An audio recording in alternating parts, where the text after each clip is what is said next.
Hello mga kabusing! Welcome back again to my vlog. So for today's video nga mga kabusing, ang pag-uusapan natin ngayon ay ang Miss Grand International 2024 na si Rachel Gupta sa kanyang paparade sa highway. Kung grabe din mga kabusing itong si Rachel Gupta. So intro muna tayo.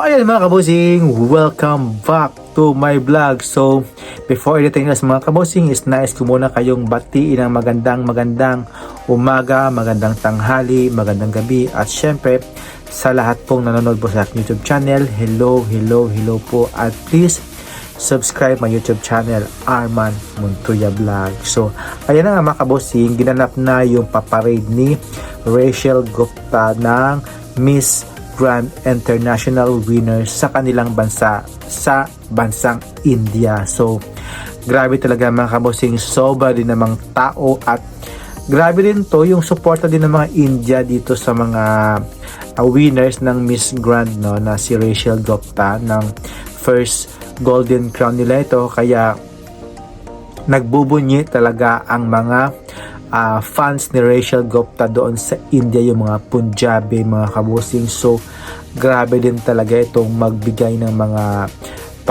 welcome sa kanilang winners kay Rachel Gupta. At kitang-kita nyo naman talaga mga kabusing na sobrang daming tao sa kalsada. So pinagko-compare din nila ito kay Pia Wurtzbach at siyempre kay Catriona Gray, na sila na daw ang bagong powerhouse kasi when it comes sa paramihan ng supporters doon sa kanilang winners. So sila talaga yung nangunguna na, at syempre marami daw silang nanonood doon sa parade kay Rachel Gupta ng Miss Grand International winners ng India. Kaya sila na ang bagong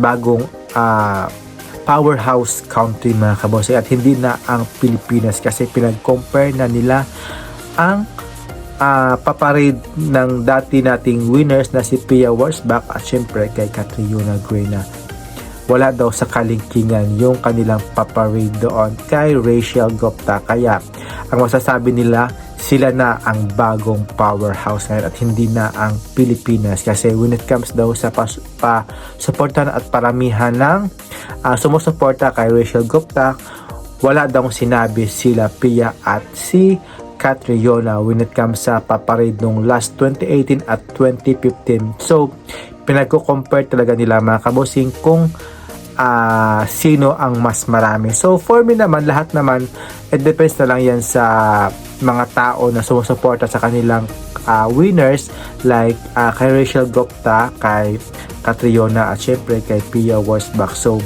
for me, mas maganda yung pa-float doon kay Pia Wurtzbach at kay Catriona. So kay Rachel Gupta naman, napaka-simple lang naman, walang halong design na kanilang corona na kanilang pa-float. Pero doon kay Catriona at saka kay Pia Wurtzbach, sobrang laki ng pa-floating niya doon, di ba? Mas bongga talaga yung sa Pilipinas compare sa India nang ginawa nila doon sa pa-parade sa kalsada. So what do you think mga kabosing? So sino kaya yung mamamayagpag sa international pageant, India ba o ang Philippines when it comes sa paramihan ng supporters at paramihan ng tao sa parade? So comments down below mga kabosing. At syempre, hindi rin natin maiwasan kung nakapag-move on na ba kayo sa Miss Charm 2024 at nasatisfied ba kayo sa nangyari kay Philippines na hanggang top 20 lang siya at hindi siya nakaabot ng top 10, si Kayla Carter. So for me naman, okay lang naman sa akin yung winners, approve sa akin, pero gusto ko lang sana na makapasok talaga si Kayla Carter sa top 10 kasi deserve niya talagang makapasok sa top 10 lang mga kabosing, not sa top 20. Top 10 is enough sa akin kasi marami talagang deserve that time mga kabosing. At syempre yung sa Mr. Universe na from Ireland na si Patrick Calliahan mga kabosing, na sobrang grabe ng kanyang gwapo niya mga kabosing, at hindi mo talaga siya i-chapwera. Kaya lang nag-fourth runner up yung ating pambato compare sa winners ng Ireland. Diyan mo talaga i-compare kung sino talaga yung mas angat sa dalawang kandidato mga kabosing.